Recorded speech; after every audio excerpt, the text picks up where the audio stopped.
Ahora de Cuba la Bella, del Palacio de los Jugos. Los chicharrones.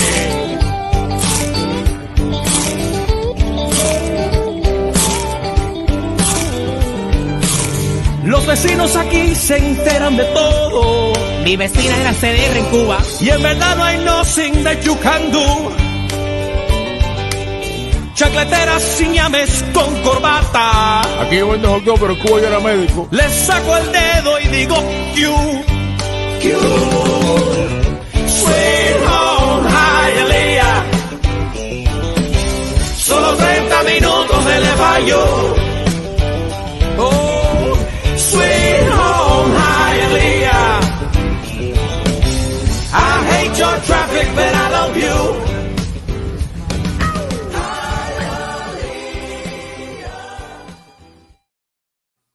All right, hello everybody and welcome to a new edition of East 10th Street Boys. I'm your, well, I say host, but I'm your co-host, Bobby El Gringo, with the one and only my brother from another mother, Alex the boy, who is preoccupied, of course, with what, Alex? I'm watching the final of the Heat game. I want to see how this ends. Yes, he wants to watch the end of the game. Last I checked, down by 9. Mm-hmm. Let me go ahead and put this right here. Make sure I have it on and ready. Man, so much to talk about besides obviously the Miami Heat right now playing to take a 3-1 lead, but they're not bad that they could stay at least a 1-1. Pamela's in the house. What's up, Pamela? Good to see you. Friend of mine from the Miss Finn's joining us. Very cool. Pamela, since it's your first time, this is East 10th Street Boys. We were both raised in Hialeah. We talk sports, Heat, Panthers, Dolphins, and of course growing up in Miami. John Santos in the house. Alex, did you see the new FTSN thing I put up there? Can you see it? I see it, man, and I think it's amazing. Remember we talked about it a long time ago? Yeah, I thought it's beautiful. I wanted to update a little bit because I created something. Let me go ahead and say it now because we're going to talk right now as Alex is watching the game. He'll keep us posted on how it's going right now. Then, of course, we'll recap it. But the draft, it's draft week. This is it. You're going to be busy. It doesn't end until Thursday night, but the noise is almost over. We're going to find out what the Miami Dolphins are finally doing. Alex, we've talked about it. The network has talked about it. The Space Coast, there you go. Yes. She's from up the Space Coast. My grandparents live up in the Atlantic, one of my favorite spots. I lived in Orlando for a little while, Pamela. But the draft is this week. We've discussed it before. You know, it was actually reported way earlier, but now Peter King hasn't said it, that the Dolphins are looking possibly into trading up, and Jahmyr Gibbs would be the target. Now, full disclosure, during this time of the year, draft season, we all know that smoke screen, but what could be smoke could be a fire. And so we got a lot to talk about Jahmyr Gibbs, the type of player he is, what he offers the Dolphins. What I would prefer Miami to do, but what I think they're going to – I would not hate up Jahmyr Gibbs trade. But what are we going to be doing on draft during this draft week? Well, first off, let me go ahead and put this up. First off, we are going to be live. We have the Fins Talk Sports Network NFL Draft Show. We're going to be live Thursday, Friday, and Saturday. All 7 rounds, all 259 picks. We got a whole crew of guys, all your contributors on the network that you've been watching this whole offseason. They're going to be there. Me most of the time. Here are the times. Obviously, Thursday night, 8 o'clock Eastern. We go live. Watch. We're going to react live to each and every pick. So while you're watching the NFL draft, whether you're watching on the NFL Network or ESPN, go to your YouTube channels, show some support if you don't mind, and go to the FTSN, Fitstar Sports Network, and join us. Tell us your initial reactions as each pick is going down. Thursday night, 8 o'clock Eastern. Friday, we come back, 7 o'clock Eastern.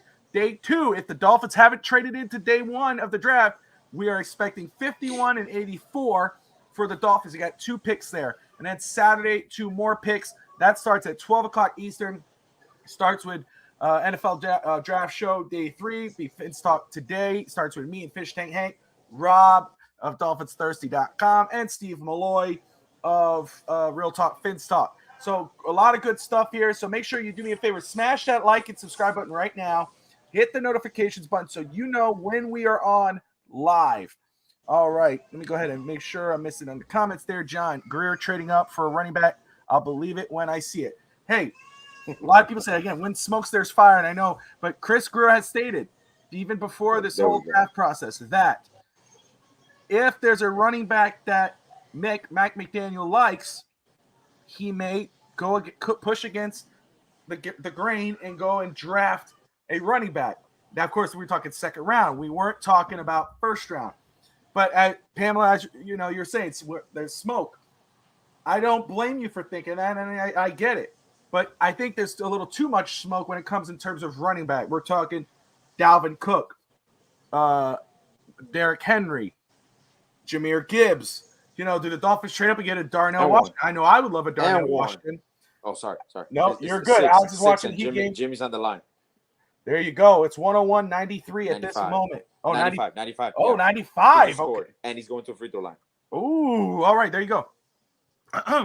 So let me make sure I pull this up. Pamela, let me ask you this. Since you are in the comments and this is your first time, what would you like Miami to do in the draft? Would you like them to stay put at 51, or is there a certain player that you really would love for the Dolphins to go get?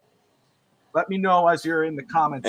And you know what's funny, Bob? I'm gonna add something to that because obviously I always talk to you about our Twitter GMs. It's so like when you play both ends of the field in regards to a Greer, and it's not a knock on John, because it's true. Greer drafting a running back that high and trading up, that's like abomination. It's like the complete opposite. But it also is the McMichael effect. The McDaniel effect. But if he does that, then they criticize him. For many years, they criticize him for not drafting a running back that high. So it's a lose-lose no matter what. Fans are always going to nitpick. They're going to say yes, no. And then if he does trade up and is unsuccessful, oh, you see, I told you he was a bust. It's a never-ending cycle. It always is the same thing. You know what? Look, Greer, first off, he has traded up before, but for players like Liam Eichenberg. Yes. Would you rather him trade up for another Eichenberg, or would you rather say, no, let's go get a difference maker? Because if you're a Dolphins fan and you truly believe, this is my thing, because I see a lot of Dolphin fans seem like they're very protective of draft picks. Oh, we can't give up a first for next year. Oh, we can't give up this for this. If you truly believe the Dolphins are Super Bowl or playoff contenders, don't you think that the Dolphins should give up what they have to give up in order to get the player, whoever they think is going to put them over the hump, whether that is a Darnell Washington or a Dalvin Cook or a Derrick Henry or a Jahmyr Gibbs? Pamela says, I want to see an O lineman, maybe a center, and move our center to guard. I've seen that a lot, Pamela. I'm going to tell you why I disagree. I get the logic. I get the point. But I'll tell you why I disagree. Connor Williams was one of the better centers in the NFL last year, okay? Maybe better than what he played at guard, and he was the 11th best guard, except he got benched in Dallas because of penalties, okay? He played better at center. If we're going to talk about our quarterback trying to get into his second year in an offensive system now with McDaniel, which is the first time that ever happened for him, this is going to be his second year with the same center. We don't want to mess with that chemistry right now when we're on a playoff run. I'd rather draft a guard and put him at left guard, then draft a center and then move Connor Williams. Don't fix what's not broken. That's my opinion. I get it. Not disagreeing with you. I'm going to be mad with it because I think about fixing the offensive line, but I would rather not touch the center. I touch the guard. We got a tie game. Miami Heat have tied the game against the Milwaukee Bucks. It's a 2. Sorry. It's a 2. 1 point game. Never mind. Alex is full of crap, guys. He messed with Caleb us. always has a foot on the line. Caleb always. Jimmy with a breakaway dunk. Got it. We got the lead. Baby. All right. So let me go ahead and say this as Alex is going nuts in the background. You notice this sign back here? Check out this sign. So I live in Franklin, Tennessee. Okay. And we went to the Franklin. That's a beautiful sign, Bob. We went to I'm going to tell you how I got it, all the details after, Alex, exactly how everything went down. But I want to tell everybody this. Go to the Franklin Festival. which is a weekend thing. It's really cool. A lot of vendors. It's awesome. I go there. I take a walk. I set my family. I had to sit on the sidewalk and wait for Tati and the kids to go see a bunch of rabbits and play with rabbits and crap like that. So as soon as they came back, I was like, let's go take another walk. Let's go looking around more. But they were like, oh, they're drinking water. They're talking with some friends that they met there, blah, blah, blah, blah, blah. So I said, all right, cool. So I said, I'm going to go ahead and take a walk. You see, Tati said, all right, cool. So I said, okay. So I left, went walking, went around the square, Alex, with the soldiers up there. Yeah. Went there, went down towards the courthouse. And I saw these signs here, and I didn't see the dolphin sign. I saw a dolphin by itself. It was painted blue, but I saw college teams. I saw NFL. I saw U.S. flag. I saw different things. Very cool. Army, military, whatever. Very cool. So I had to go and check it out. So this guy, I had my black 305 hat on. The guy who does these comes out and introduces himself. He said, are you Dolphins fan? I said, yeah. He goes, what are you looking for? I said, oh, I'm just browsing. And he goes, well, hold that thought. And goes running out and brings this out. And I mean, I had to get it. I mean, what an amazing piece of art. Has that United States. He does this himself. He polishes it up. He does custom work. Okay, so if you want Alex, for instance, Alex the boy, 305 Miami Heat, he will do that for you. He do the logo and everything. He does custom work. He does all the teams. So I'm letting you guys know now. First off, cool guy. I'm gonna create a graphic. All right. This guy has a lot of cool stuff. Great prices. His name is Miley, and his wife is Melissa. I met them both. Really cool people. Steal My Heart Metal Art. Steal My Heart Metal Art. Check them out on Facebook and Instagram. Okay. This is really cool stuff. Let them know that you saw their stuff on the Finstock Sports Network with Bobby. And I'll tell you, their number is, and I'll have this up, but the on Facebook or Instagram, you can look up Steel, as in metal, Steel, Steel, My Heart, Steal My Heart Metal Art. And it's on Facebook and Instagram. Okay. And you could shoot them a message, tell them what you're looking for. If you're interested in maybe some new Dolphin stuff, maybe you have another idea for a Dolphins thing. He has his own shop at home. It's so freaking cool. Pamela says, yes, Connor is great. Connor Williams. I know his natural position is guard. I don't disagree with keeping him at center. He was very successful there. Of course, the O-line is a group that needs continuity. Perfect.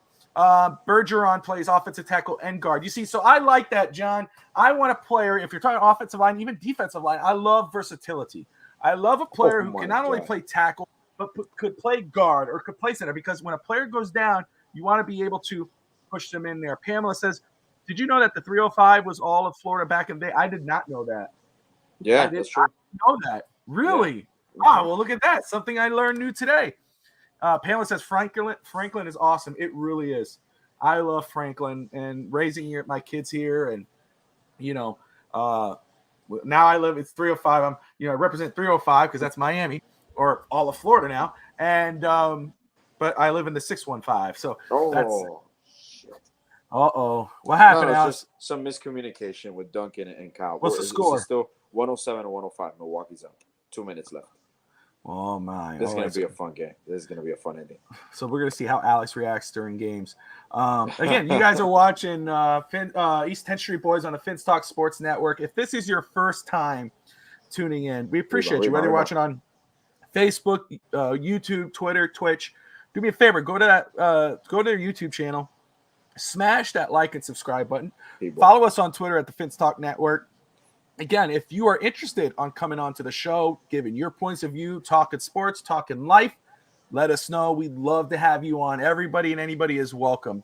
John says in the 80s that was done. I did not know that, Pamela. Thank you. But anyway. Kids don't even know. I still remember when there was no area codes. Like you just had a 7-digit number, a telephone number. There was no area codes at all. And do you still remember your childhood phone number? My house number? Yeah. Yeah. 882-0225. Yeah. 305-885-4692. 885-4692. It doesn't work anymore, but that was my home phone number. I do remember that. Man, that's a funny thing. There's not many landlines. There's no landline. Only old people.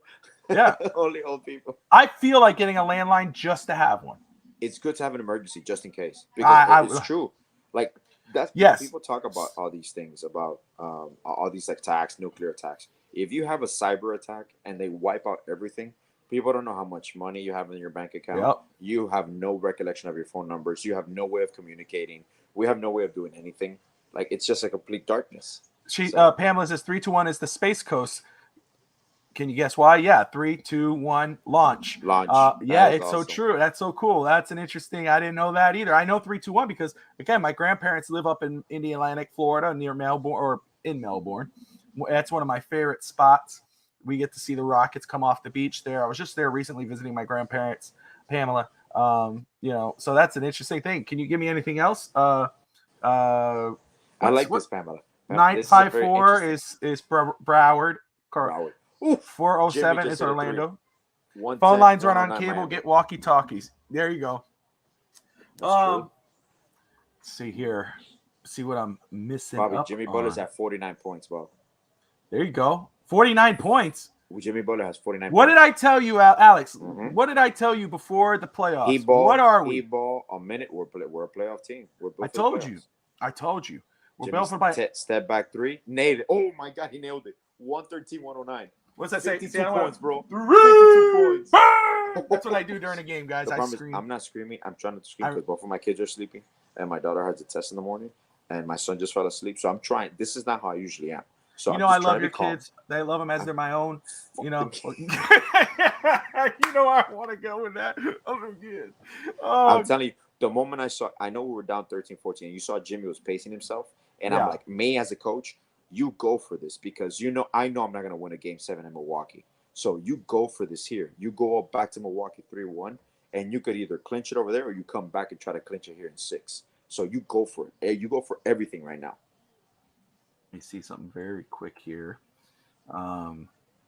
If anybody has questions about Jimmy Butler, if he's a superstar, if he can carry a team, if anybody has any questions, because a lot of people have a knock on him, there's no way you can question. He's not one of the top 3 two-way playoff in the NBA. Jimmy, man. Playoff Himmy. He's him. Himmy. Oh, I like that. It's funny when you go to the arena, Mike Biantoni, I think that's how you pronounce his last name, the announcer, he doesn't say his last name. Like whenever he scores, he'll just say, Jimmy, and then the whole crowd go, Butler. So that's one of the coolest things. I can tell you that Dan Marino Mystique is for real. Watching him and the Marx brothers were so amazing. I have to imagine. Pamela, you should have been here. Oh my gosh. I don't know, a few weeks ago, we did a talk, and I probably know where you're going to go with it, but we did a topic because we got everything on the table. Nothing is off topic here on East 10th Street Boys, but we did a topic where who was the biggest, in our opinion, this is each individual opinion, okay, who was the biggest Miami sports, who's the best Miami sports GOAT, Dan Marino or Dwayne Wade? I probably know where you're going to go, but I'd love to hear your point on that. Alex and I both said D-Wade because of the championships and everything that was done and all that. Obviously, Marino was great and maybe the greatest quarterback of his time and maybe of all time, depending on who you ask. But I would love to get to know your answer. John says Marino. We knew that already, Santos. But he says MJ scored 63 versus the Celtics in his rookie year. First round of the playoffs, he had the flu. Well, the flu wasn't the flu game, the game 6 of the 98 finals? I thought so too. He scored 63, but he had a broken ankle that year, and he came back for the playoffs. And I remember Larry Bird said, that wasn't Michael Jordan. That was God dressed up as Michael Jordan. And he dropped 63 in the Garden. Jimmy's at update. Jimmy's at the free throw line. We're up 3. Perfect. 40 seconds left. Holy crap.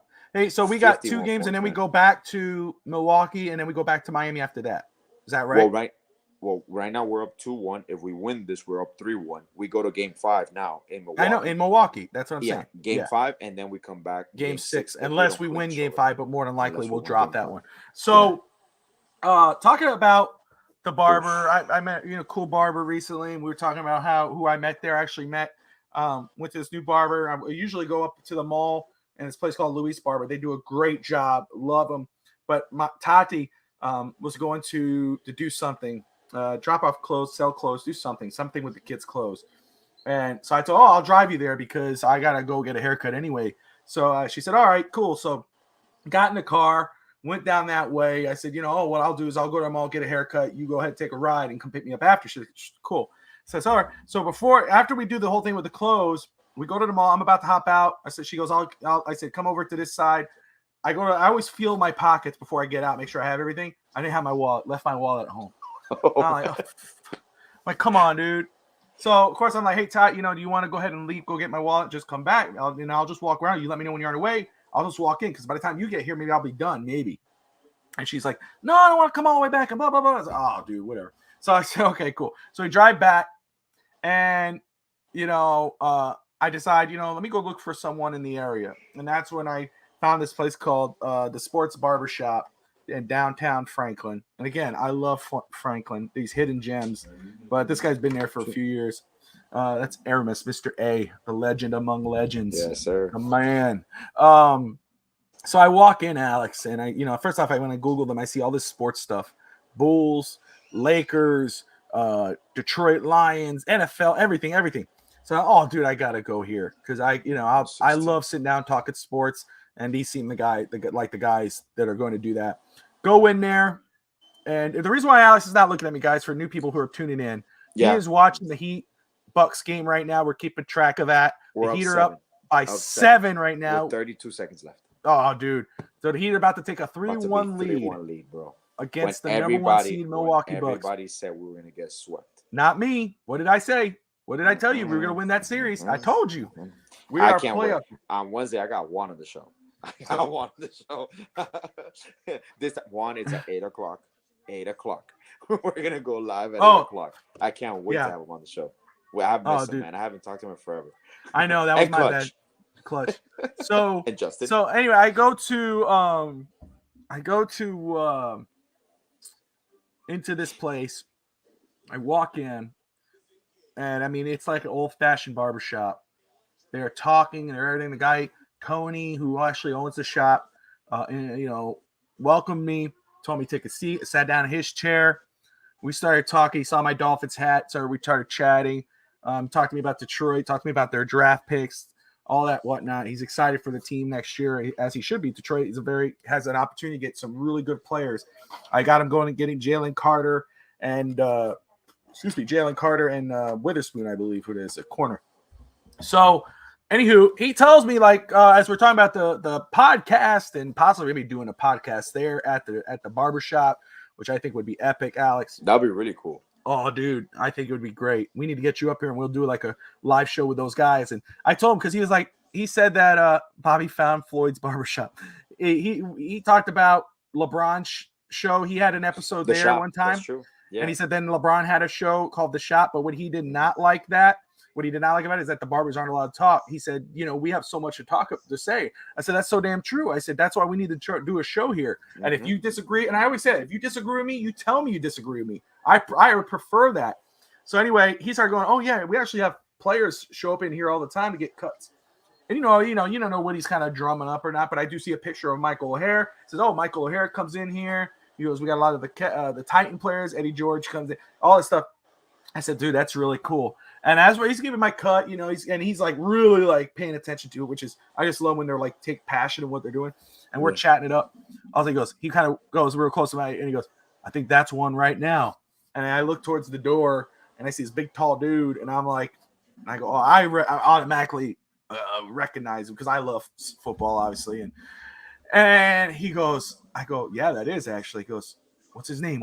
He's whispering in my ear. And I go, that's Kevin Mawai. That's the center. That's that's a Hall of Fame center from the Titans and the Jets. And he goes, and all of a sudden, Kevin Mawai obviously heard us. He's not stupid, but he goes, I'm a washed up center. I said, no, the hell you aren't, And I mean, there he is sitting right next to me. He got a cut. So I was like, oh, this is my new barber, dude. I'm going to see some NFL players over here, dude. I'm going to come here every month. You can come every month. You should show up every week. I know. I need you just to trim this one side. Just trim this part right here, this white hair. Can you bleach it right here? Can you bleach it? Yeah. You bleach the opposite side so we can match. How about the Lazy Hiker Bar? Been there, got the T-shirt. I never been there. Is that in downtown Nashville, Pamela? So does he root for the Clippers? Who roots for the Clippers? I don't know. Not Alex nor I root for the Clippers. No. Alex and I think, root for all the same teams.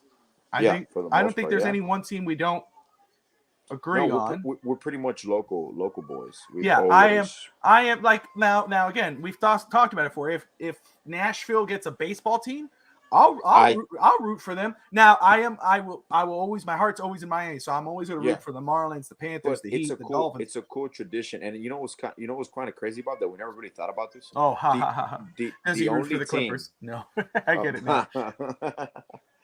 The only team that had a tradition that was passed down to us really was the Dolphins. Yeah. Because every other team will be the first generation to pass down to our kids, whether it be our daughter or son.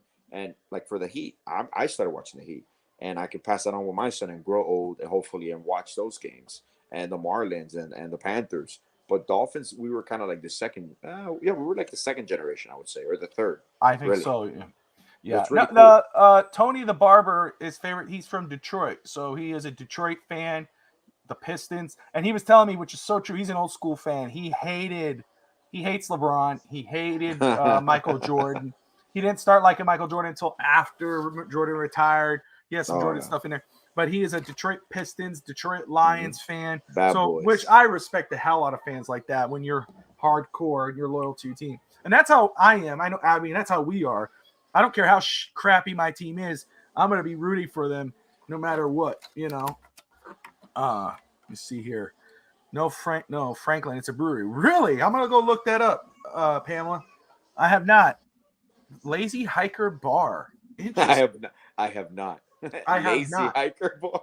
I have not been to the Lazy Hiker Bar. You've been lazy about not going. I've been lazy. Man, I it's more profound. I noticed the damn beard is more white right here. Oh, it always happens. I have a same section like around here. You can't see it right now. Yeah, it starts patching up. Tati would not let me dye. She wants me to be full on white. Oh man, I got no problem. I love the salt and pepper look. You can't see it now because I have some gel on the top. I still got my ponytail, but it's white all over now. White and black, and then some brownish. I don't really have black hair. I have light brown, but it looks dark now in the light. Well, I'm the same way. I think you and I are both like that. We got dark brown hair, but it looks black, you know. Yeah. And so, you know. But anyway. 15 seconds, Bob. Let's go ahead. 111. It's jotting down. Brook Lopez is going to take a three. He's probably going to nail it off the backboard, of course. A 4-point game. Yeah, 4-point game. 9 seconds. They fouled Jimmy again. So what's the score right now? 118-114. Okay. Which was insane. You know, the Miami Heat have the number one offense in the playoffs.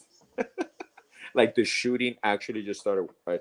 And look, one thing that I'll say, my heart goes out to Oladipo. I saw the play live where he tore his patellar tendon, and you can see the in his face and the disbelief that not again. And he had an amazing game.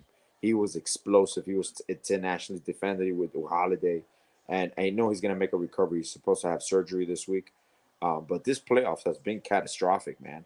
De'Aaron Fox, I believe, is questionable for game 5 with I think a broken left index finger. It's insane the amount of injuries that have happened in the first couple of games. We lost Hero. We lost Oladipo. MVP chance. So he's at 56 points, bro. I just want to say right now. So I was tuning. I went to Twitter very quick just to see how everything is going. WWE Raw is going on right now. Okay. And Triple H, Paul Levick. Game. 119-114. There you go. Up 3-1, baby. Wow, bro. This is. It's funny. It's always you believe it, but until you see it, you're like, yeah, man. There you go. So there it is. Miami Heat take a 3-1 lead against the number 1 Milwaukee Bucks, which is epic. That gives them basically a 2-game advantage because even if they drop against Milwaukee, next game Miami could win again in Miami and go to the next series, which either would be the Cavaliers or the New York Knicks. Which will probably be the Knicks. Yeah. Cavs are still a year away. Their youth is showing. And believe it, it's incredible. The Knicks acquisition of Josh Hart Randall stepping up, and Jalen Brunson is playing lights out, man. The white happens to the best of us. I know. I'm just it's a little too soon, but you know what? I'm down with it. I just wish it'd be like full on right here, and then I could be okay with it. But I'm a little off. You're gonna keep looking about this the whole night. Are you gonna start plucking hairs? Yeah, I'm gonna get a permanent marker and just start sketching the hell out of my beard. Every morning. Now, so this is a little different now. So the playoff update: the Heat now lead the series 3-1 against the Bucks, Milwaukee Bucks. They'll go to Milwaukee to try to close out the series. We assume that Milwaukee, at least I do, Milwaukee will win a game there, come back to Miami, and Miami will seal the deal in Miami to get a 4-2 series win. The Florida Panthers are down 1-3 against the Bruins. Alex, any shot they come back?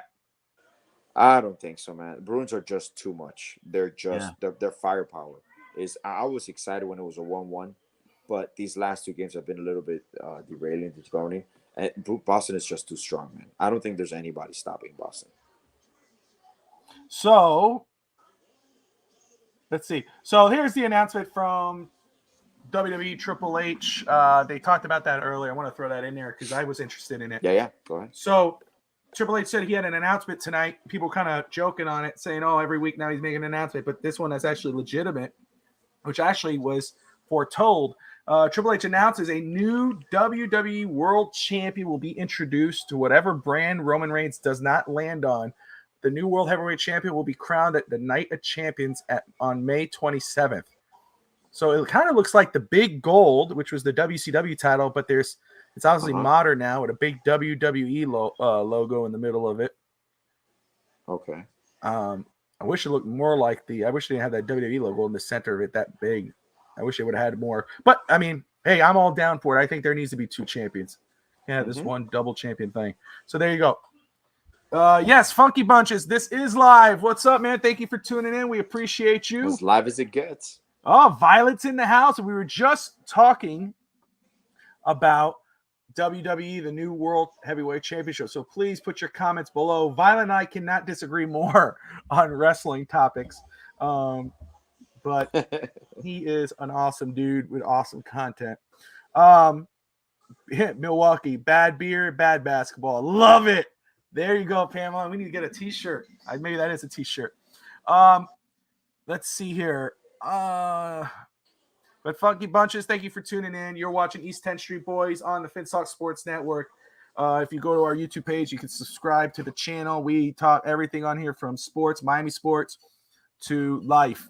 And we got a lot of great content, Dolphins content, Heat content, NFL, NBA, wrestling, all of the above. So, Alex, since you're no longer watching a TV or anything, I want you to start looking at the camera, pay attention to our audience. That'd be a lot more respectful.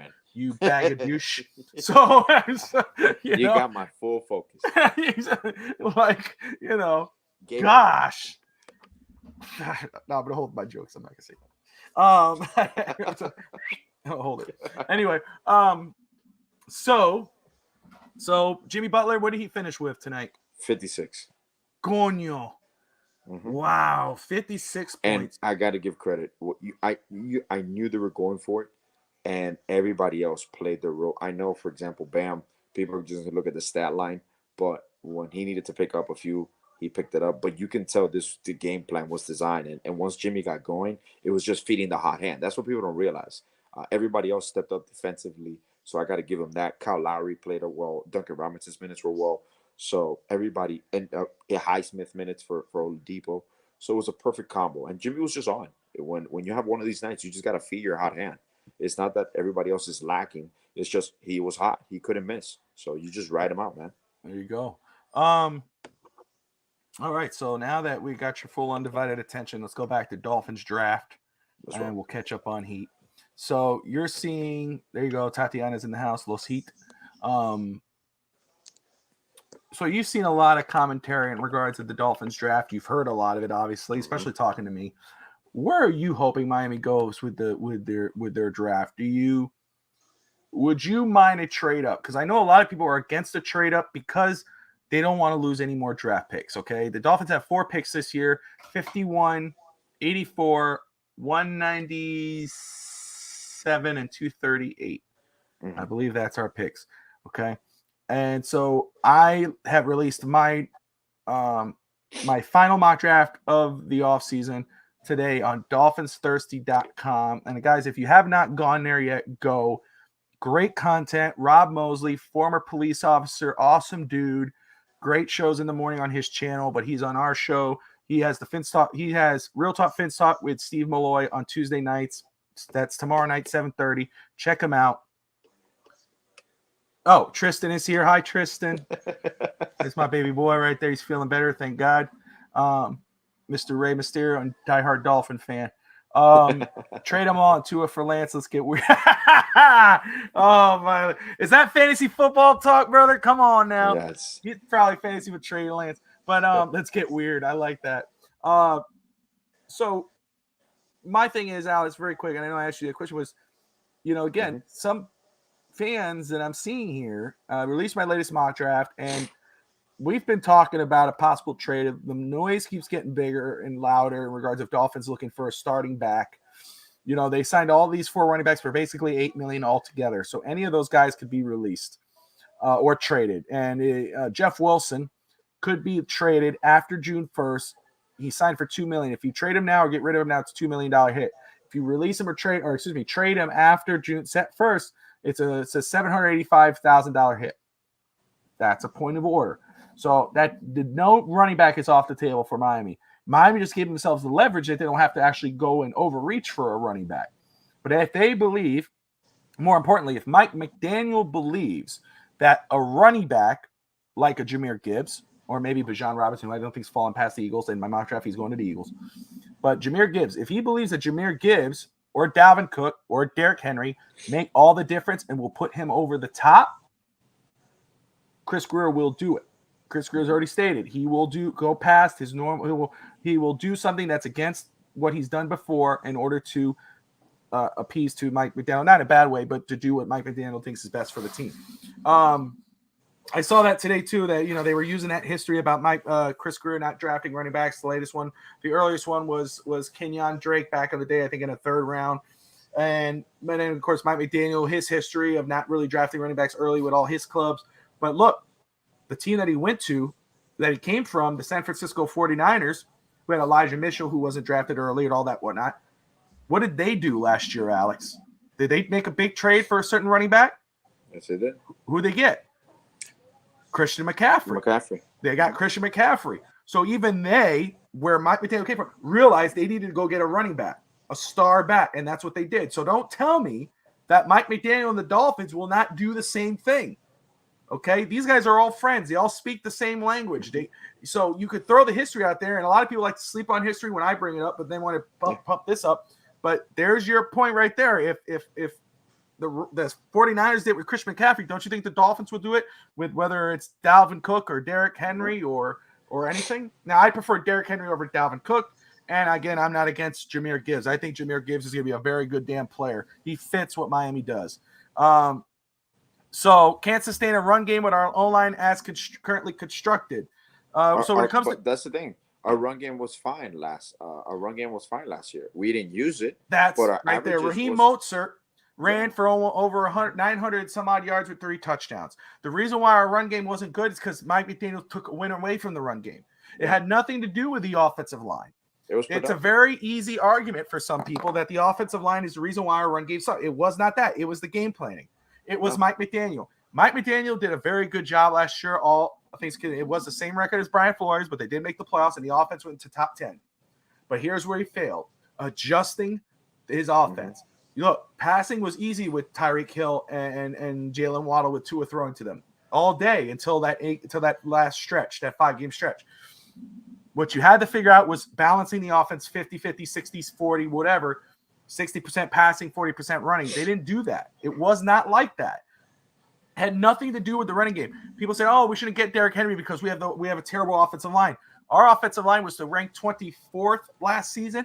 The Tennessee Titans were the 32nd ranked offensive line. They were freaking horrible, disastrous, disgusting. Derrick Henry ran for 1,500 yards, 1,538 yards, 13 touchdowns. Are you kidding me? That's why you make a move for like a Derrick Henry. Jahmyr Gibbs, 900 some odd yards. I don't have the numbers in front of me. 400 some odd receiving yards. He's a running back. He's more like an Alvin Kamara. That's a guy you get. If you think that guy could put you over the hump, you go get him. Okay, and he is worth the trade, in my opinion. Darnell Washington is my number one get because of what he could offer you as a weapon, I believe. But also, if that's not the biggest thing, what the big thing is his blocking. He could run block. You have a problem with the right tackle. If we get a Cameron Fleming and Austin Jackson stays there, you're not going to have to worry about it with a Darnell Washington. So, Alex, floor is yours. Are you cool with a trade up? Are you cool giving up, I would say, quote unquote, the farm? Because my trade was the 51, the first rounder next year, Cedric Wilson. I moved up to the I'm trying to remember the team now. It don't matter. I traded up into the first round in that mock because the noise is growing that the Dolphins are looking at Jahmyr Gibbs. It could be smoke, and that's fine. But it's not the first time I heard it, so I said I'm rolling with that. So the Dolphins draft Jahmyr Gibbs in a trade up. Would you be against trading a first round pick to move up into the first round if it meant to get that player? Is there another player you would rather get? Or you're like, no, dude, I'd rather keep all my picks and just continue to build out this roster? Like I said, bro, it comes down to me at what cost. And I would trade up for Gibbs if the price is right, just like you mentioned. And it's just the thing is, even when you mentioned about the running backs that we have signed, we all know during preseason there's injuries. There are teams that are going to make certain cuts or certain injuries that are unforeseen that are going to need impact players. Where I do believe a Cedric Wilson trade should be a trade in draft day. Could it go on into training camp preseason? Yeah, it could possibly. Jeff Wilson, I do see him being traded possibly if we do go the running back route. Even if we acquire a Dalvin Cook, I do see him one of those like week 3 in the preseason trades before the season starts. A team that is needing a running back because of injury. So those are scenarios. I do not mind at all trading up for Gibbs because you're going for it. This is your team. And like I mentioned, a lot of people compare this to the Rams when the Rams traded their whole farm for an older team. The only young player that the Rams acquired was Jalen Ramsey because the Rams traded for a Matthew Stafford, a Von Miller. So these were people up in age. People were even criticizing at times the Bradley Chubb trade. Bradley Chubb is what, 26, 27, Bob? Bradley Chubb, yeah. Or like 25 even. I don't even know. But we all have a young nucleus. This team, obviously, when you restructure deals, this team is built for continued success, sustained success, especially now with Vic Fangio in the defense. So if your missing piece is a running back that you have to draft, and obviously the year determines the price. A couple of years ago, there was no running backs going in the first round. But now you have possibly 2 running backs going in the first round and possibly a tight end. There are a lot of situations that I would explain to other people. I understand trading down and acquiring more assets. So if you're going to acquire Dalvin Cook, then you can possibly either stay at that pick or trade down if it involves Cedric Wilson, like you mentioned, a third rounder. So those are different scenarios. But if Gibbs is on the board and he's obtainable, you pull the trigger because this is a stud running back that is going to be possibly your missing link or your workhorse, a playmaker off the backfield, and on a rookie scale contract for the next 4 to 5 years. So this is something that you have to keep in mind. If you're going to build the right way, you criticize Greer for not doing it. He's never done it. This team has taken the identity of their city, of their head coach. They're going for it, man. This is fun football, but it's productive winning football. We have never had a team this stacked on both sides of the ball. And that's why you make this move. Go for it, man. You make this move because you think, because the roster is the way it is right now. The Dolphins, I believe, are on our 2-year window. Yes. Okay. I believe they're in a 2-year window. I think you got to make the move in order, and we say, we'll tight end. And I am a huge advocate for Darnell Washington. I am diehard. Tucker Kraft, Cameron Latou, Brenton Strange. And you can argue about AFC. I understand with the Bills, but and the Chiefs maybe, but the AFC is a wide open race, honestly. Aside from it could be. Well, the division got a lot harder today for sure. There's finally Aaron Rodgers. The Jets are not a team to joke about in regards to whatever they already had. But again, do not sleep on Miami. And I know, yes, you're going to bring up somebody's. I predicted Miami's going to take Miami. I know what you predicted. I know. So jot it down. Yeah, I know. That's more though. That's more homer than it is analysis. No, this is homer. It's truly analysis. Nothing scares me from the Bills defense, for example. I think that we are a better overall team. Do they have more experience than us? Yeah, absolutely. But I think the Vic Fangio hire is going to make a complete difference in the defensive mentality, the defensive fortitude, and obviously McDaniel having a second year. Those adjustments, he's going to be able to be a game manager, a comfortable game manager this year.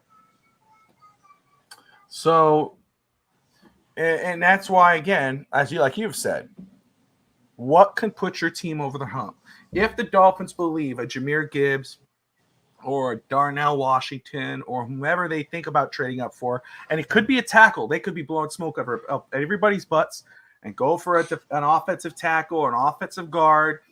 If they do that, and it's because they believe that they are a player or two away, and they don't need all those draft picks, and they believe Tua's going to stay healthy, even though I think they're being smart. I do believe that the option is there that if Tua goes in next year and for whatever reason gets hurt again, is out 5 games, misses thing, I think Miami's put it in the spot now where they go, okay, we have this roster pretty much set. If we build out this roster with a star, maybe the star running back or a tight end, and again, the argument against tight end, even though I'm a huge fan of the tight end spot, is that Miami has Durham Smythe is still there. They got the kid Subar from the Broncos.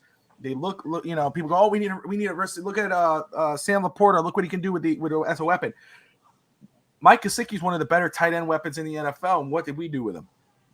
So think about that. Yeah. So think about that. So think about the investment you want to put in a tight end if he's not really going to be a part of the offense minus blocking. That's why Darnell Washington is on top of my board as a tight end. If we get him, he fits perfectly because what does he do best? He blocks. Can I make a point, Bob? Yeah. And I want to notate this. And I might be by myself here, but I think one of the players going to surprise us the most this offseason and this year actually might be Austin Jackson. There's something that I see and that I trust in when they made the move for Connor Williams and they were going to play him at center. Everybody questioned it last year. What are we doing? Can we really do that? I trust in remember, McDaniel started in the O-line. So I trust in what he sees and our O-line coach. So I do trust that factor that they told us what they were going to do with Connor Williams. We saw how productive Connor Williams was in his role with the coaching, with the position change. I do trust that the work that has been put in Austin Jackson, and I think he got unfair criticism last year because we really didn't see him play right tackle. He was hurt the first game. So we really don't know the advances that he made, the progression. And what, Austin Jackson is still 23 years old, if I'm not mistaken? He's young. He's young. Okay. So I believe he's going to surprise some of us this year. Listen, again, and it might not be what fans want to hear because I get it. When Eichenberg and Jackson, you've lost all trust. We've lost all trust, and they got hurt last year and all that. But I ask you this, Dolphin fans, do you trust Mike McDaniel? Are you a fan of Mike McDaniel? Are you a fan of this football team in regards of what they've been doing? If Mike McDaniel and Chris Greer say that they believe in Austin Jackson, Eichenberg, that they could have a shot, even though they're still going to work on the offensive line, isn't it worth giving them the benefit of the doubt? Mm-hmm. If you're excited about Tua's training videos, as some are, why aren't you excited about Austin Jackson's videos? If Austin Jackson's doing the work, why aren't we giving him the benefit of the doubt? I'm all for upgrading the position, just like I was with the quarterback. Even though I think Tua did a great job last year, I think he did well. He did miss out on 5 games. Injury plagued him again. He did struggle in those 5 games. Or excuse me, I mixed the injuries up. But still, he was out for a significant number of games, plus the important playoff game. Struggled for 5 games before getting injured. That's on the table still. And again, we keep talking about quarterback, but what quarterback is out there that's going to be better than Tua? What's better than the option right now than Tua? There's none.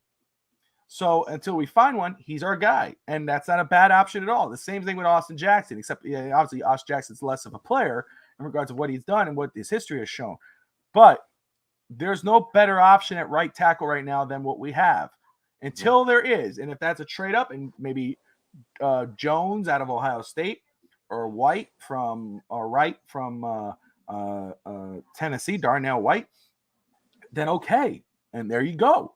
But right now it's Austin Jackson. And I don't think, and I understand that it's like, oh gosh, we're grossed out by that name and all that. but maybe we give the kid an opportunity. He only played one game and he was injured most of the season. Let's see how he does when Mike McDaniel in the second year. He had a year to sit out, a year to reflect, a year to learn the playbook, a year to learn the coaching staff. Maybe he surprises you. Maybe Alex is not wrong. Maybe you should write it down. And next year, at the end of the season, you say, holy crap, Alex Tiachiska was right. And then we start taking his football takes seriously. I still won't because I definitely know better than him. But still. Okay. But still. I'm just saying. It's something to think about. So it's all about, I'm all for it. Again, I'm not against trading up for Jahmyr Gibbs. First off, I love him as a player, but I'm not against it if Miami believes he's the guy. Again, I would go after Derrick Henry. I'm not against a Darnell Washington, but I'm not going up for Dalton Kincaid. He does not fit the football team. I'm not drafted Sam Laporta over Tucker Kraft. Sam Laporta is not a better blocker than Tucker Kraft. I'm not looking at a guy who's an all-star weapon. I'm looking for a guy who can block. Okay? That comes to tight end. One thing that you mentioned, the tight end, the Brait, is he going to be available at 84? We have 84, right? 51 and 84. Who are you asking about? Is it Cameron Brait? What's his name? Cameron Brait's an NFL player. No. Who am I mistaking it for? The other tight end that you always mention to me. Cameron Latou. No, it's another name. Oh my god. So first of all, okay, let me run them down for you. Okay, the guys I'm talking about. Go to me. All right, obviously Darnell Washington out of Georgia, Tucker Kraft out of South Dakota State. It could be North Dakota. I think it's South Dakota. Okay.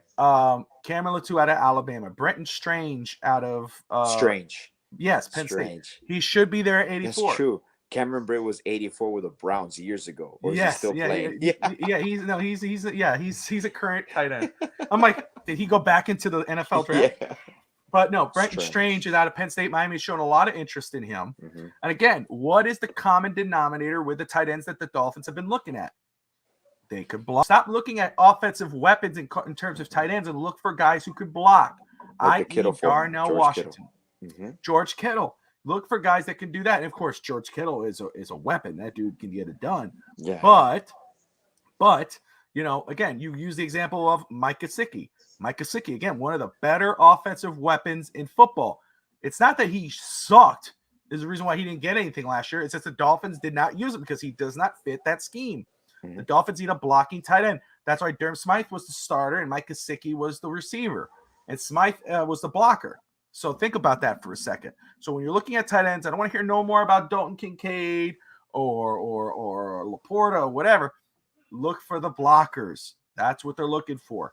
Michael Mayer would be a wish list player next to Darnell, but he might be available. He's a good weapon and he's a good blocker. Darnell's, of course, above all, and then Tucker Kraft is right there. That dude's going to be a legit guy too. He fits right with the scheme. Jahmyr, again, I would love a ground and pound back. Zach Charbonnet out of UCLA.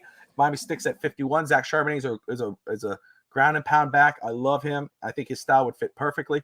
Jahmyr Gibbs fits perfectly in the offense. He could catch the ball. He could run. He gets around the corners.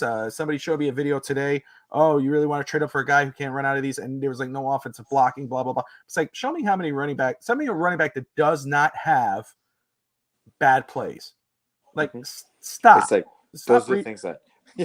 It's like, no, it's like, what happens is that people have agendas and it's like, there's no discussing. There's nothing. You're going to show me 5 plays where he got hit, and they say, oh, this guy's trash. Is he really trash? I've never understood people wanting an athlete to fail just so they're not wrong. They want an athlete to fail more so they're not wrong than they want the athlete to just not be successful. I'd rather be wrong, especially if he plays for the Dolphins. If I think this play's going to suck and he plays for the Dolphins, if he blows it up, I'd rather be wrong. Dude, and you make mistakes, bro. Scouts make mistakes. If predominantly you have certain things that you obviously are triggers, but there are moments, there are scouts. That's why you have breakout superstars that were unsigned, breakout late round picks. Tom Brady.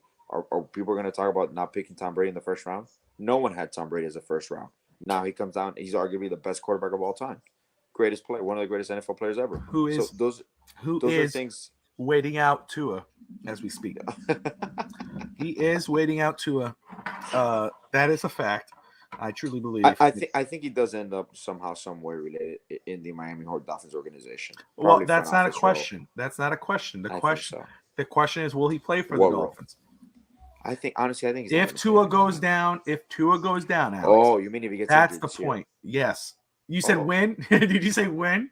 Okay. See? You see what I'm saying? Ain't that a shit? Ain't that shit? No. I Listen, think Tua, and honestly, I think Tua if Tua goes down for a number of games, if it's like last year, Tua goes down on a stretch for the last 5 games of the season, he's up as well.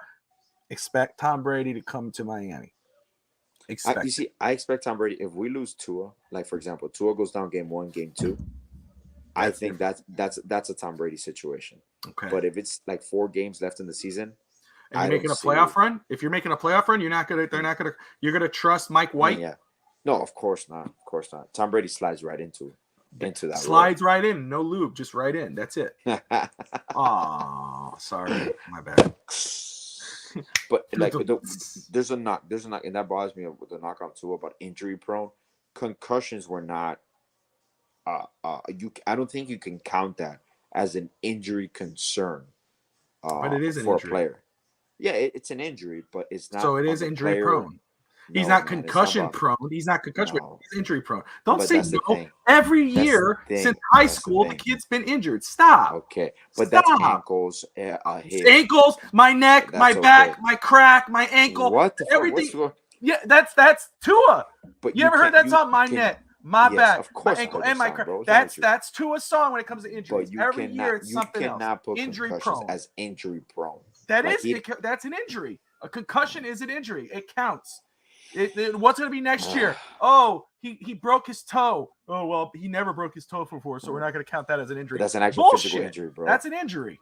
Come on, dude. But Tua doesn't miss more than 1 or 2 games this year. You're smoking something, and I haven't seen you smoke anything, so you're doing some kind of hardcore drugs with that hardcore drug look. I don't know what the hell you're doing. You know. Hey, man. Telling you, they're going to surprise people. Top 3 offense, top 3 defense. That has nothing to do with and again, I don't think that has anything to do with him, but whatever. You know, it does have anything to do with him. The injury's different. When he has 13, when he's only played 13 games in 2 years, and he's missed games every year of his football career most of the time, since college, since high school, he's going to get hurt. And it's like, so to say he's not injury prone is just BS. You could argue that if he's a good quarterback, a bad quarterback, which I don't know how someone could say he's a bad quarterback. I don't think that's true. I think that's just BS. That's another agenda. No one should say that. He's not a bad quarterback. No, you're just at that point you're just trolling. But to say he's not injury prone, okay. Since he's been in the NFL, his injuries have been what? Ankle injury, right? Come on, go. It's your point. Well, I'm saying he started his NFL career and he was just recovering from major hip surgery. Mm-hmm. Granted that he shouldn't have played the first year at all, in my opinion. That's made full recovery. Mm-hmm. What has been his other injuries aside from the concussions? Was it an ankle situation? So he played 9 games in his first season, but of course, you got to count him getting pulled for Ryan Fitzpatrick. Mm-hmm. Yeah, I think he got hurt during that year too. I'll look it up. Okay. Second year, he only played 13 games. He was injured. What was it? Ankle? I don't know. Ankle, back, crack. I don't know what it was. It was something. It's always something with him. Fragile. So, last year was concussions. And his back. It wasn't just concussions. He got injured with his back too. Was it really a back, or they just try to play that off as a back injury? Wasn't that? I would play it off too, because I'd be very nervous and pissed off, saying, "Why the fuck? Why is this guy made out of fiberglass? Now his back hurts." I would say I think he has a concussion. Now the shitty thing for Miami is that he got another concussion and then another concussion. That's so concussions is bruising of the brain. Oh, absolutely. So it's an injury, Alex. So he is injury prone. Say it. Yeah. Okay. Say it. He could be injury prone. Do it. Concussions are not something that are injury prone. Say it. It's a situation that happens as injury. Shut the fuck up. Nobody's listening to all that. Alex, nobody is listening to all that. Nobody's listening to that. Man. Just say he's injury prone. Just get it over with. He's not. Put it in your mouth. You remember? Injury prone. Just do it. Stick it in. Just do it. Just do it. Just like it. Si, senor. He's injury prone. Oh, man. Okay. All right, we'll see this year. It's not see this year. It's fact. He's injury prone. It's not like we go, let's see if he actually could last the season. Let's see if he could keep up with good play throughout the year, because he hasn't done that either. No, it's not like, oh, let's see if he's injury prone. We'll see this year. We'll know for sure. Alex, no, shut the fuck up. He's injury prone, bro. It's what it is. I'm not gonna say anything. Because it's just say it. You say that he's in. Yeah. 2 in here. damn two in here I'm talking to. So, Oh man. man, the draft is going to be very interesting. How many quarterbacks go in the first round? When does Anthony Richardson get picked up out of Florida? Dude, Again, I think he's gonna go second, bro. let me tell you. Let me do this. Let me go ahead and pull this up here. he's gonna go second, bro. I'm gonna really like Anthony Richardson, bro. Well, again, raw prospect. I think people are sleeping on him. Again, a lot of people say he reminds him of Cam Newton. To me, he's a Josh Allen type build. That's what the NFL teams are going for. He's a raw prospect. He's not complete. He's not a refined prospect as a Bryce Young is, but he offers that raw potential. He's a very boom bust prospect. Let me go ahead and I don't think he slides past Bob the Raiders. Well, let me just tell you. Yeah, I agree with you. Let me show this. So this is from DolphinsThirsty.com. Okay. Make sure I have this right here. Give me a second as this loads up.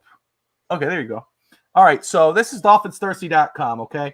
A lot of great Dolphins content. He has all the prospects up on there. Him and JPF Scout have done a great job putting that stuff up on there. I have a few articles up on there. So go to DolphinsThirsty.com and check that out. Good stuff. But here is my mock draft, okay? My last mock draft for the Dolphins season. So first off, we go to Bryce Young, goes to Carolina here. I know a lot of talk with CJ Stroud. I think it's Bryce Young. I think more refined. They get the right guy. I know people talk about his size. I don't sleep on him. Excuse me. Okay. Excuse me. Tyree Wilson. This is the shot. They pass on a quarterback here at number 2. They pass on Will Anderson, and they get edge rusher Tyree Wilson out of Texas A&M. That dude is flying up boards. If it's not Houston who takes him, it's the Arizona Cardinals. Talking about Arizona Cardinals, who really liked Wilson, they miss out on him, and they trade down with the Tennessee Titans. The Titans send the 11th overall pick plus 2 first-rounders to land CJ Stroud out of Ohio State, the quarterback there. So they get their quarterback. And then here you go, Alex. This is where I have Anthony Richardson going to. Colts. Yeah. So they pass on Will Levis in favor for Anthony Richardson. Listen, there's rumors that they're interested in Lamar Jackson. So if they're interested in Lamar Jackson, don't tell me they're not interested in Anthony Richardson, who is more not that Richardson. I mean that Jackson's fragile, but he's not of the build of Anthony Richardson. Well, anyway, you can say Lamar Jackson is injury prone, right, Bob? According to your criteria. Yeah, I don't want Lamar Jackson. I'm not a Lamar Jackson guy, so you could shove that wherever you're trying to put it. Shove it back wherever you're coming from. So, just say it. He's injury prone, Bob. He's injury prone. He's injury prone. Lamar Jackson is injury prone. Not as injured as 2. 5th overall pick is to the Seattle Seahawks, and they get lucky, man. They hit on Will Anderson, edge rusher, who I think is better at linebacker in Alabama. Jalen Carter goes to the Detroit Lions, so there goes for Tony the Barber and Franklin.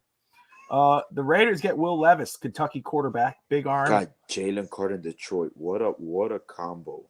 Can you imagine, dude? My God. Man, I really root, and like obviously I'm not a Lions fan, but Dan Campbell, I'm a fan, so I root for him. As long as they don't play the Dolphins, I'm rooting for those guys. And look, that's another team that took the identity of their head coach. Yep, absolutely. Devon Witherspoon, the cornerback, goes to the Falcons. The Chicago Bears, who traded down, got a plethora of picks. They go Paris Johnson. They're committed to Justin Fields, so they should be committed to protecting him. And they go get the Ohio State tackle, who could also play guard. That's a dude that Eagles. If he was to fall to Miami, I'd be down with. They could go edge rusher here, Nolan Smith out of Georgia. But I have this feeling, dude, they're going Bijan Robinson. That offense will be stacked, Bob. I got him Bijan Robinson here, dude. It's us. It's like our version of Gibbs, basically. Oh, dude, if we could get Bijan Robinson, I would be all over that. Let's go ahead here. Is Gibbs that far off in rankings, Bob, with Bijan Robinson or no? No. Actually, one of our own, Josh Wingate of the Beard Sports Podcast, who has Diamond State Scouting, he believes that it's not too far off. He believes that Bijan Robinson could end up being better. I mean, not Bijan Robinson, Jahmyr Gibbs. He thinks it's closer than most want to say it. Of course, Dave Stager of Huddle Up and Wait totally disagrees with him. He believes it's a huge gap between the two guys. But Wingate believes that no, it's not. He thinks that Jahmyr Gibbs is right there with Bijan Robinson. But I would be over the moon for Bijan Robinson, and I'd be very excited for Jahmyr Gibbs. The Arizona Cardinals go get Christian Gonzalez. That's my favorite corner in this draft. Big, strong, physical. Dude, that's probably why too. Strong, physical guy out of Oregon. Love him since the start of this, with Darnell Washington. He goes to Arizona after they traded down. Now the Texans get their quarterback. Now they get Hendon Hooker out of Tennessee, which is one of a lot of our guys' favorites. My favorite. I loved watching him last season at college football. Stager likes him. Michael Vogel loves him. Evan loves him. Very good quarterback. And a lot of Dolphins. Some Dolphin fans are dreaming about him, but I think he's taking the 12th pick. The Jets just got Aaron Rodgers. This pick is now off the table. This pick, now they're at the 15th pick, so you kind of keep that. But I had it here, Peter Skoronski, offensive tackle to Northwestern. So I guess you could swap these picks. If the Patriots get Nolan Smith, edge rusher, the Green Bay Packers, who now have the 13th overall pick, the Jets have the 15th overall pick. So swap those picks. Jackson Smith Njigba out of Ohio State, wide receiver, goes to Green Bay. Skoronski still goes to the New York Jets at 15. Of course, the Jets decide to do that trade right as soon as I'm done. Those pieces of crap. Joey Porter goes to the corner, not the linebacker. The son, not the father, goes to the Washington Commanders with new ownership. Broderick Jones, who's right tackle, left tackle, offensive guard, all of the above. Love him in Miami, but he's not going to be anywhere close to their pick. Goes to the Pittsburgh Steelers. There you go, Alex. The Detroit Lions go defense again, and they get Deonte Banks, corner out of Maryland. So they beef up that defense. Could be winning the division next season. I'm telling you, I think Tampa's going to rebuild. Yeah, Lucas Van Ness, edge rusher out of Iowa. I know a lot of people say quarterback. There's none available at this point. They could go tight end or receiver. They go a versatile defensive lineman. He could play D tackle. He could play edge rusher. Love this kid. He goes to the Tampa Bay Bucks. Brian Breezy, who I think doesn't get enough love, he goes to Seattle. They get Will Anderson, and then they get Breezy to play next to him. So you talk about Detroit, but go look at Seattle, what they do here. Imagine that defensive front. Kincaid, again, one of the best offensive weapons in the draft, and especially at tight end. Not a very good blocker, so stop fantasizing him, Miami. But the Chargers can. He plays with Justin Herbert. Zay Flowers, the Kansas City Chiefs trade up from 31 to 22. They send the 31st, 95th, and 137 to select Zay Flowers. They love this kid. They're really doing a lot of homework. They've been talking about it, and they make the move here. The Buffalo Bills trade up from 27.91 to the Vikings. They get Jordan Addison here, wide receiver out of Southern Cal. Since the Jaguars, who do like Addison, he's off the board, they go get Darnell White to go protect Trevor Lawrence, tackle out of Tennessee. Now, here we go. The Dolphins make the move. They trade up. They send the 51st pick and a 24 first-rounder with Cedric Wilson to the New York Giants for Jahmyr Gibbs, running back out of Alabama. And then you got the Cowboys. The reason why the Dolphins traded ahead of the Cowboys because the Cowboys are rumored to be in on Jahmyr Gibbs. And the Cowboys decided to go get Osiris Torrance, offensive lineman out of Florida. Quentin Johnston goes to the Minnesota Vikings. They pair him with with Jefferson, which would be very scary. Then our guy Darnell Washington goes to the Cincinnati Bengals, who've worked on their offensive line. Now they get another guy to protect them and who can also catch the ball. Kalijah Cansey, Pittsburgh D tackle. They love this kid. They're rumored to love him. They get him here at 29. The Eagles get Miles Murphy after going Bijan Robinson. They get Miles Murphy, edge rush out of Clemson. And last but not least, the Baltimore Ravens, after trading down with the Kansas City Chiefs, go corner Emmanuel Forbes. They could go wide receiver, but they've already got OBJ and Nelson Aguilar. So there you go. So there is my final mock draft. Not bad at all. Lamar has brain bruising, but it ain't from playing. Oh, okay.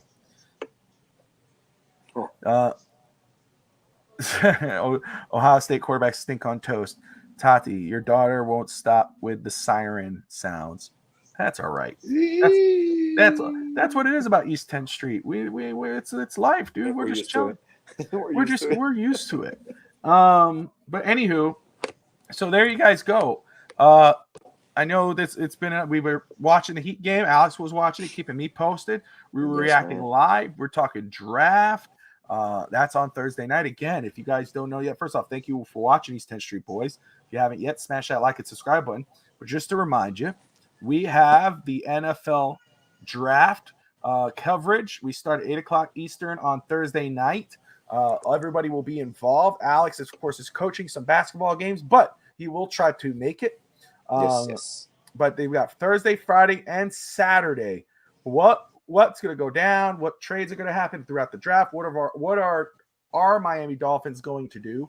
You know, do they trade up into round one? Do they stick at 51, or do they trade down and get extra picks?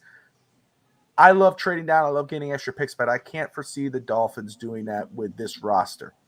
I don't think it's about trading down and getting extra picks. I think it's about getting the player that's going to put this team over the top.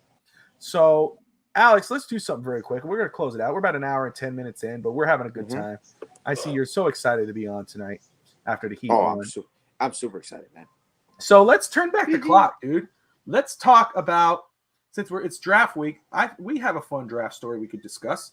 And you recall this so very well. So I'm going to let you tell the story. And guys, and again, if you're want to put your favorite draft stories down there, maybe stories where you thought, hey, the Dolphins are going to go get this guy, or your team, if you're from another team, my team's going to get this guy. He's on the clock, and then your team passed on him and got someone else. Alex, you came up when I used to live in Melbourne. You came up and visited me. You and I watched the draft together one year. It was the year of Brady Quinn out of Notre Dame. We were all on that guy. We really wanted him. Tell the story about how it went down with us, brother. Well, we had just hired Cam Cameron. Okay, we had gone through a patch. Cam Cameron, remind you, he was coming off as the OC for the Chargers, high-scoring offense, potent offense, and this was the first time we really had an offensive-minded head coach in a while. So we hired Cam Cameron. All the right things are said and done. We go on, and I believe we had the 10th pick. At this time, the draft was still 15 minutes per pick in the first round. So we had the 10th pick. 8 picks alone were 2 hours. I remember we were in your father's garage. We had a sofa there. We had the TV set up. We were going in and out. I remember there was dumbbells. We were working out, eating chips, going back to the sofa. So it was between the garage where we were working out with the bench, like doing our bench press and all that. And then we would go back to the living room and lay down in the sofa, everybody. We did this for 2.5 hours. Perfect. We're done. It's funny because I believe was that like on a Friday? I think it was a Saturday morning. I forgot what it was. The draft? The draft. The first one was always on a Thursday. Bob? It was Thursday, yeah. It was Thursday night, okay. Yeah. So we're there. We're watching it forever. It takes forever. Our pick is finally coming. I know we were looking at 9. They didn't pick Brady Quinn. So I remember even Brady Quinn went. And we're like, we got him. Yeah. We're going back and forth. Oh my God. And the commissioner, the pick is in. We're all there just waiting for it. And we're like, oh my God, we have a quarterback. We need a quarterback. At least we got one. Brady Quinn was coming out of the Heisman high. They were showing him on TV. They were showing his highlights. Back and forth. I'm like, we got him. The commissioner comes on in. And the Miami Dolphins with the 10th pick and the 2008 draft. Pick. I think it was the 9th pick, wasn't it? Ninth pick. Yeah. They select Ted Ginn Jr. Wide receiver, Ohio State. Yeah, wait, who? What? Wait, what? What's going on? Is this a joke, bro? What the hell's going on, man? And then I remember, like in the press conference, Cam Cameron introduced we drafted Ted Ginn Jr. and his family. And in the long term, Ted Ginn turned out to be a better pick than Brady Quinn. Yes, he did. We completely he did. So yes, we did. Ted Ginn, all that. Yes, the story is, well, we don't know. You never know what could have happened. Hindsight's 2020. We don't know what could happen if Brady Quinn was here, but we saw what happened with Cam Cameron and the Dolphins. But fact is, Ted Ginn did have a way better career than Ted Ginn. Ted Ginn was a fun player. He had some highlights, but we misused him, and he had a better career elsewhere. Not worth the 9th overall pick, but definitely a very good receiver throughout his career. Because he's a gadget player, He was a gadget player at that time. I mean, just like Reggie Bush. Bush drafted by the Saints, was misused. When he came to Miami, he gained 1,000 yards. I loved Reggie Bush in college, and I think he could have been a way better player than he was in the pros. And I hate that he only lasted a little while with the Dolphins, but the Dolphins did use him better than they did. I'm so glad we didn't get Brady Quinn. Ted Ginn is my all-time most hated That's messed up. Dolphin. He's the only one I ever rooted against. Oh my gosh. Rooted against after he left? That sucks. Wow, man. Yeah. But I agree with her here for sure. I don't believe the O-line is the problem. The running game wasn't the problem with the O-line. I think that people say that because it's easy, and I get it. Go right after the O-line, bruise up the O-line because the offensive line has disappointed us so many times. Yeah, but our running game was not the offensive line, guys. It was the coaching. I like Mike McDaniel, but Mike McDaniel was the reason why that offensive line, the running game was crap last year. He just went away from it. He went away from it. He didn't trust it. It was not a 60-40 split. It was a 80-20. Mm-hmm. So yes. And at the wrong times. Yeah, and we're gonna have to change our game plan if we get a Derrick Henry or Dalvin Cook or Jahmyr Gibbs or good. We should think about what your offense could be. Think about the potential of the Miami Dolphins offense if they added a legit running back. And not saying that Raheem Mostert can't do that because he had 900 some odd yards. That's what I'm saying. Even if we don't acquire any outside help, that's why I don't hate it. If the Dolphins don't get a running back, it's not like I'm going to go, oh, they suck. They're terrible. They should have got a running back. No, it's not about that because I do believe that Miami has set themselves up. She says this is true. I remember this. Ted Ginn was a point that he might get really scared. He was really scared. I get that. Well, I mean, didn't he see Pat White? Oh my God, the Pat White situation. Remember Pat White? Wasn't it because of Pat White that he did that? I think so at least. That's crazy, man. That I agree, draft. Pamela. Pamela is awesome, dude. She had great stuff. Yeah. I was on Miss Finn's, our friend here at the network who has her own channel. I was on her show where I got to be able to speak with Pamela. I met her on there, so she has great stuff. Great Dolphins fan. So it's so really cool to see. Yeah, that's so awesome to have her join us tonight on the East 10th Street Boys. And again, Pamela, I mean, we didn't do much tonight, but what we do here is a lot of fun. We both grew up in Hialeah, actually a house apart. We're brothers, okay? And brothers by choice, brothers for life. So, there might be times when you tune in and we're not talking about anything, but we're not talking about sports. We're talking about our wives. We're talking about the kids. We're talking about life. We're telling crazy stories. We talked about the time I first got drunk. We've talked about so many stuff. So, do me a favor, Pamela. Please come back. We're here every Monday night at 9:30 Eastern. Exactly. Got to change the game plan, include the run game at least half the time. In the second half, we were always run dimensional. Absolutely true. Rest assured, no matter who's back there this year, McDaniel will do that. They will. If he doesn't, which I don't want to say that, but if he doesn't, move on. We can't afford growing pains. And I'm sure Vic Fangio's going to be in his ear. He's like, hey, my defense needs some rest. So run the ball. Exactly. Oh, well, yeah. No, and again, Fangio's going to have as much say with this football team, I think. Maybe not as much, but almost as much as Mike McDaniel. So anyway, we are at 11 o'clock, right? 11 o'clock now, Alex? It's 11 o'clock down here. Yes, sir. Yeah, because it's 10 o'clock for me. But anyway, we're at the 11 o'clock hour here, Eastern time. About an hour and 18 minutes. We ran a little late because I had to finish dinner. I usually eat dinner after, but I was like, no, what's going on here? Wait a second. So I said, I have to eat this first. Usually Alex is late, so I was late this time, but that's on me. But that's okay. Yeah, I have to eat. I got to eat. But anyway, guys, I had salmon, fish, and broccoli with salad. So that's what I had. So what? Yes. You are a changed man. That was – I would have never – talk about turning back the clock. I would have never – ever imagine I would have heard that coming out of your mouth. I just had salmon and broccoli. What? Was it like deep fried broccoli? No, I don't know. I don't think it's microwave. And I love if it comes with the cheese or a little bit of ranch. I love broccoli. Yeah, I'm butter. I'm not big into the cheese on broccoli. Oh, okay, that's good. That's so good. Baby steps. Or a little bit of oil. You can do that's awesome, man. Yeah. I've been doing all right. I go to love the fact you all are such long-time friends. We are. I mean, Alex, how many years we grew up together, brother? How long? We have known each other, I want to say 31 years.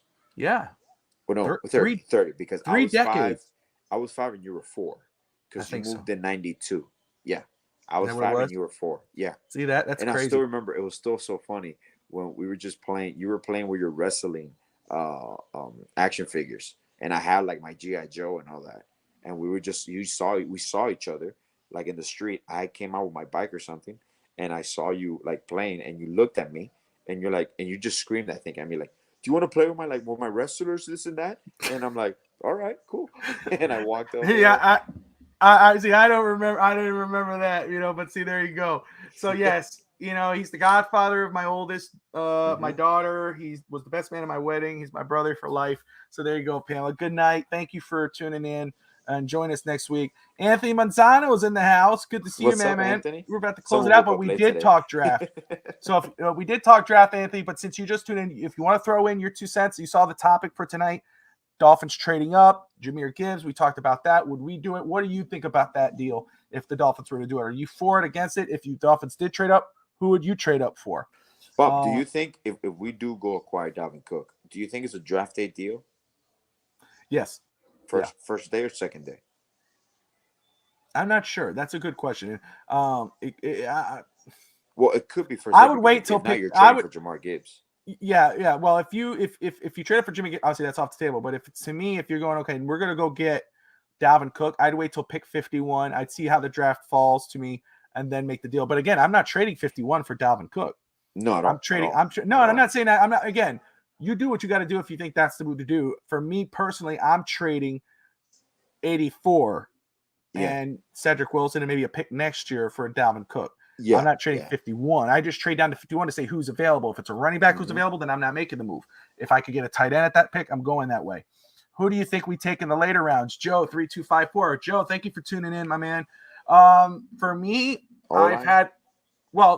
see, that's the thing. So if we go running back, or let's say running back, tight end, or tight end, running back with the first 2 picks, I think we go defense with the next 2 picks. It depends how many picks we have. If we go those 4 picks, for me, the popular one was always either let's say it's 51, 84, and the other last 2 picks.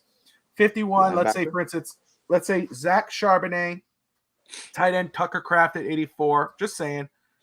The 197 would be maybe Nick Herbig, edge rusher out of Wisconsin, and then Carl Brooks, defensive tackle out of Bowling Green. Both Miami has shown interest in both those guys. If you're talking about a later pick, if we don't go tight end with those 2 other picks, maybe Brenton Strange out of Penn State, maybe Luke Schoonmaker out of Michigan. Those other players to look at. There's other players too. I don't know, late pick for a running back. The Dolphins are looking at later round running backs, but that's possibly undrafted. In regards of offensive line, which again could be smoke, but a lot of the prospects that the Dolphins have been visiting, as I've seen, have been undrafted free agents. The guy out of Iowa, I think Hawaii, Vanderpool is one. Let's see. Sorry, Pamela. Let's see. I have a friend. I have no memory of not knowing her. We've been friends of over. That's how it is. That's amazing. Exactly. That's exactly how it is. Player of my wrestlers. I don't remember that story. And I have loved wrestling since I was So it could. It's funny because my action figures.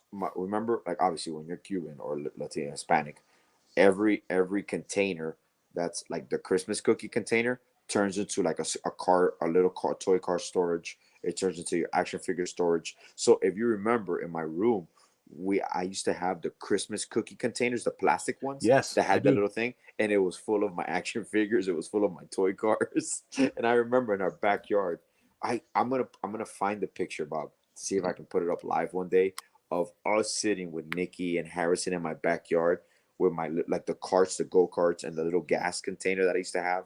Like the little gas station, bro. That's what I love. I gotta find those. If I can find the old wrestling videos from our backyard wrestling days, I gotta get that on there. And Pamela, just to let you know, Tatiana is my wife on there, so she's replying to you. That's my wife of 10 years. Anthony says, loyal viewer, awesome dude, knows his stuff.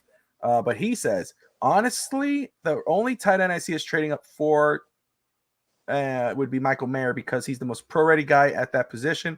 The other guys need development. So yeah, again, Anthony Mayer is great. Again, he's better. Obviously, in me, he's a better fit than Dalton Kincaid. That's giving up a lot.